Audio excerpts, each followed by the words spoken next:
Connais-tu quelqu'un qui a passé toute sa vie à essayer de se débarrasser de ses mauvaises habitudes, mais qui échoue toujours? Certaines personnes tentent de surmonter leurs addictions, alcool, drogue ou d'autres problèmes comme l'obésité ou la procrastination. Mais à chaque fois, quelques jours plus tard, elles retombent dans leur travers. Tu as probablement déjà entendu quelqu'un dire qu'il allait perdre du poids. Cette personne entame une diète ultra restrictive, supprime tout ce qu'elle considère comme mauvais, se met à courir, va à la salle tous les jours. Puis, quelques jours plus tard, quand le stress, la fatigue, le travail, les enfants, les études s'ajoutent à l'équation, tout s'effondre et cette personne revient à ses mauvaises habitudes, parfois pire qu'avant. Ça arrive souvent, peut-être même que cette personne, c'est toi. Mais si je te disais qu'il existe une méthode, un système qui combine plusieurs philosophies japonaises dont j'ai déjà parlé sur la chaîne, un système capable de t'aider à surmonter n'importe quelle mauvaise habitude, l'obésité, l'alcool, la procrastination. Et le meilleur, ce système est super simple. Ce système combine plusieurs concepts, Ikigai, Kaizen, Hara Hachibu, Wabi-Sabi et enfin Ganbaro. Mais je dois te prévenir, ce système va à l'encontre de ce que racontent la plupart des coachs en productivité et des gourous de la motivation. Il va te demander de faire quelque chose d'absurdement petit. Si petit que tu vas croire que ça ne marche pas, jusqu'à ce que ça marche. Je t'invite dès maintenant à mettre un like et à commenter en dessous. Quelle est l'habitude que tu veux le plus changer dans ta vie? Tu verras, cela aidera pour la suite de la vidéo. Commençons. Chapitre 1. Le jour où tout a changé. Aujourd'hui, je vais raconter l'histoire d'un homme. Son nom, Christophe. Christophe avait 40 ans, pesait 142 kilos et il était en train de mourir lentement, sans s'en rendre compte. C'était pas un mauvais gars, il travaillait comme gestionnaire de stock dans un entrepôt depuis 15 ans. Réveil à 5 heures, retour à 19 heures, 2 enfants, une femme, des factures. Un gars de la classe moyenne, qui pique, qui fait passer sa famille avant tout et qui oublie qu'il a un corps. Son alimentation, ce qu'il avait le temps d'avaler. Petit déjeuner dans la voiture, déjeuner sur son bureau, dîner devant la télé parce qu'il était trop épuisé pour s'asseoir à table avec les siens. Les week-ends, pizza, bière et canapé. Il le méritait. Après tout, il travaillait comme un mulet. Son corps envoyait des signaux. Monter les escaliers l'épuisait. S'attacher les lacets devenait un défi d'ingénierie. Il s'asseyait, retenait sa respiration, serrait le ventre pour y arriver. Ses enfants voulaient jouer avec lui. Il trouvait des excuses. Sa femme proposait une balade. Il était trop fatigué. Mais tu sais ce qui faisait le plus mal? Ce n'étaient pas les chiffres sur la balance. C'était le regard de sa fille de 7 ans. Elle avait arrêté de lui demander de jouer avec elle. Elle avait compris que papa ne joue jamais. Et Christophe voyait ça. Il le sentait. Et pourtant, il ne faisait rien. Parce qu'il avait déjà essayé de changer. 3 fois salle de sport, abandon. 3 semaines de régime low carb, abandon. 5 jours de course matinale, abandon. Il était arrivé dans cet endroit dangereux où tant de gens meurent sans mourir, la résignation. C'est comme ça, j'ai toujours été gros, c'est génétique, mon métabolisme est lent, j'ai pas le temps. Jusqu'au jour où son corps a dit « stop ». C'était un samedi matin. Christophe était dans le jardin avec son fils de 9 ans. Enfin, il n'était pas vraiment avec lui. Il était assis sur une chaise en plastique et son fils jouait au ballon, tout seul. Le ballon partit trop loin et atterrit dans le massif de fleurs du voisin. « Papa, tu peux me le récupérer ?» Christophe se leva, avança jusqu'au massif, se pencha pour ramasser le ballon et ne put pas se relever. Pas parce qu'il avait mal, pas parce qu'il était blessé, mais parce qu'il n'avait pas la force, littéralement, de soulever son propre poids. Il resta là, à 4 pattes dans les fleurs du voisin, en sueur, haletant, essayant de se relever, tandis que son fils de 9 ans le regardait en silence. Le voisin dut venir l'aider. Ça peut sembler absurde pour certains, mais crois-moi, il existe des gens qui vivent ce genre de situation, des choses simples qui deviennent impossibles. Ce soir-là, Christophe s'assit au bord du lit et il pleura. Il pleura parce qu'il avait 40 ans et qu'il avait eu besoin d'aide pour se relever. Il pleura parce que son fils avait vu ça. Il pleura parce qu'il savait qu'il venait de graver dans la mémoire de son enfant « Mon père est faible ». Sa femme entra dans la chambre, ne dit rien, l'enlaça, puis murmura « Chris, tu as besoin d'aide. vraiment. Le dimanche matin, il appela la seule personne qu'il connaissait qui avait perdu du poids et l'avait gardé. Un ami, Marc, qui avait perdu 30 kilos et qui était différent. Pas seulement plus mince, plus complet. « Marc, j'ai besoin d'aide. Tu es allé voir un médecin? Tu as pris des médicaments? Comment tu as fait ?» Marc répondit après un silence. « Oui, j'ai vu un médecin, mais pas celui que tu crois. Il ne m'a pas donné des médicaments. Il m'a donné une philosophie. » « Une philosophie ne fait pas perdre du poids, Marc. »« Chris, tu te trompes. » Chapitre 2. Le médecin japonais. Le mardi suivant, Christophe se retrouva dans un cabinet médical qui ne ressemblait pas à un cabinet. Pas d'affiche d'anatomie, pas d'odeur d'hôpital. Juste une table en bois, 2 chaises et une grande fenêtre donnant sur un jardin zen. Le docteur Takeshi Yamamoto entra. Environ 65 ans, mince, posture droite, geste calme. Il ressemblait plus à un moine qu'à un médecin. « Christophe, dites-moi ce qui vous amène. » Christophe raconta tout. Le poids, la fatigue, les enfants, la honte, l'histoire du jardin du voisin. Il s'attendait à entendre parler de régime, de sport, de prise de sang. Mais le docteur Yamamoto ne toucha ni son ordinateur, ni son bloc. Il dit simplement « Dites-moi, combien de fois avez-vous essayé de perdre du poids ? 3, 4 fois peut-être ? Et combien de temps ont duré ces tentatives ? 2 mois maximum, souvent quelques semaines. » Le médecin hocha la tête. « Vous savez pourquoi vous avez échoué ?» Christophe récita les excuses classiques, le manque de temps, la génétique, le métabolisme. Le docteur leva la main pour l'interrompre. « Non, vous avez échoué parce que vous avez essayé de gagner une guerre de 40 ans, en un combat de 2 mois. » Silence. Votre corps a mis 40 ans à arriver là. Votre esprit a mis 40 ans à construire ses habitudes. Et vous pensez pouvoir tout défaire en quelques semaines ? Le médecin se redressa. Je vais vous faire une proposition. Je vais vous demander de mettre en place un changement, si petit que vous penserez que je me moque de vous, si minuscule qu'il vous semblera inutile. Vous acceptez ? Christophe, désespéré, répondit « J'accepte n'importe quoi. » Bien. À partir d'aujourd'hui, chaque matin, avant de faire quoi que ce soit, vous allez boire un verre d'eau. Silence. Il attendait la suite, mais il n'y avait pas de suite. Un verre d'eau, tous les jours, pendant 2 semaines, rien d'autre. Rien d'autre ? Rien. Vous pouvez continuer à manger de la pizza, boire de la bière, regarder la télé, mais vous ajoutez ce verre d'eau. Docteur, avec tout le respect, j'ai 50 kilos à perdre, un verre d'eau ne fera rien. Vous avez raison, le verre d'eau ne vous fera pas perdre 50 kilos. Puis le docteur Yamamoto se pencha vers lui. Mais il fera quelque chose d'infiniment plus important. Il vous prouvera que vous pouvez tenir une promesse que vous vous faites. Et cette preuve est la seule chose dont vous avez vraiment besoin. Christophe quitta le cabinet perplexe. 200 € pour qu'on lui dise de boire un verre d'eau. Il était presque en colère. Mais une phrase le hantait. Une promesse à toi-même. Combien de promesses avait-il brisées ? Combien de lundis avait-il juré « cette fois j'y vais » pour abandonner le mercredi ? Si on ne peut pas se faire confiance à soi-même, comment changer ? Ce soir-là, il posa un verre d'eau sur sa table de nuit. Le lendemain, à 5 heures, le réveil sonna. Il vit le verre, il le but. Jour 2, jour 3, jour 7, sans réveil, il ouvrit les yeux et pensa en premier « Où est mon verre d'eau ?» Son cerveau commençait à l'attendre. Au 14e jour, il retourna voir le docteur. « Vous l'avez fait tous les jours ?»« Oui. »« Comment vous vous sentez ?»« Un peu idiot, je n'ai pas perdu 1 gramme, mais je sais pas, j'ai réussi pendant 14 jours. » Le docteur sourit.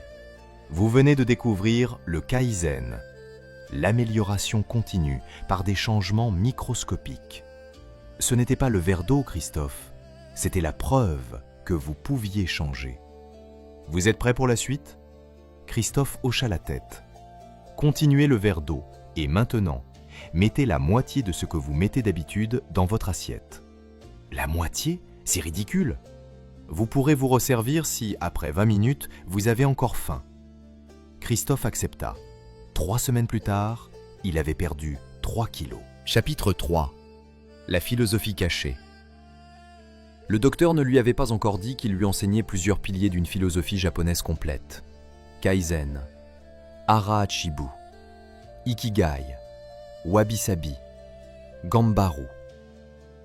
La première semaine avec une demi-assiette fut difficile. Sa tête criait « Encore !» Mais après 20 minutes, la faim avait disparu. Son corps n'avait pas faim, il était juste mal habitué. Le docteur était en train de lui enseigner le Hara Hachibu, manger jusqu'à 80% de satiété. Puis vinrent les marches, pas du sport, juste marcher jusqu'à la boîte aux lettres, 20 mètres. Docteur, c'est rien. Ce n'est pas de l'exercice, c'est la création d'un réflexe de mouvement. Le 3e jour, sa fille l'accompagna. Elle lui prit la main. Elle lui raconta l'école, des choses qu'elle ne lui disait jamais parce qu'il était toujours trop fatigué. La semaine suivante, ils allèrent jusqu'au coin de la rue.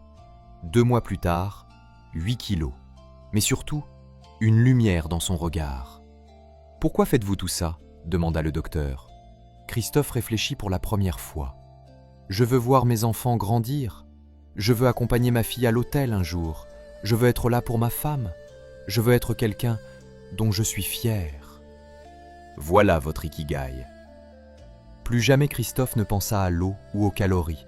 Il pensait à sa fille lui tenant la main, à marcher à ses côtés le jour de son mariage. La motivation s'éteint. Le sens, jamais. Chapitre 4. La première chute. 3 mois plus tard, 14 kilos. Puis vint Thanksgiving, la grosse bouffe, la pression sociale, les commentaires. « C'est bon, fais une pause, c'est la fête !» Il céda, il mangea trop, beaucoup trop. Le soir, devant le miroir, voilà, t'as tout gâché, comme d'habitude. Le lendemain, pas envie de boire son eau, pas envie de marcher. Puis il se rappela une phrase du docteur. « Tu vas échouer, et c'est ce jour-là que tu sauras si tu as vraiment changé. » Il envoya un message. « J'ai tout raté. » Réponse immédiate. « Viens cet après-midi. » Le docteur l'écouta, puis demanda. « Tu as bu ton eau ce matin ? » « Oui. »« Tu as marché ? » ?»« Oui. »« Alors tu n'as pas échoué, tu as trébuché. Un échec, c'est quand tu t'arrêtes. Un trébuchement, c'est quand tu continues malgré tout. » Puis il lui enseigna le wabi-sabi, la beauté de l'imperfection, l'idée que rien n'est parfait, rien n'est fini, rien n'est permanent. Tu as trop mangé un jour, et alors, ça efface 14 kilos ? Ça efface 3 mois ? Non. Un jour imparfait ne détruit pas un parcours. Et il lui enseigna Gambaru, persévérer malgré la difficulté. Ainsi, Christophe reprit. Et il retomba encore, à Noël, à l'anniversaire de son fils, lors d'un week-end stressant. Mais à chaque fois, il revenait. Eau, demi-assiette, marche. Son cerveau comprit, on ne renonce plus. 6 mois, 23 kilos. Le vrai changement, jouer au Lego avec son fils et se relever sans effort. Dire oui à une balade avec sa femme, courir avec sa fille dans le jardin. La femme le regardait et souriait. L'homme qu'elle avait épousé revenait. Pas son corps, son essence. Chapitre 5. La question qui change tout, 9 mois. 35 kilos. Il marcha désormais 30 minutes par jour. Il mangeait naturellement moins.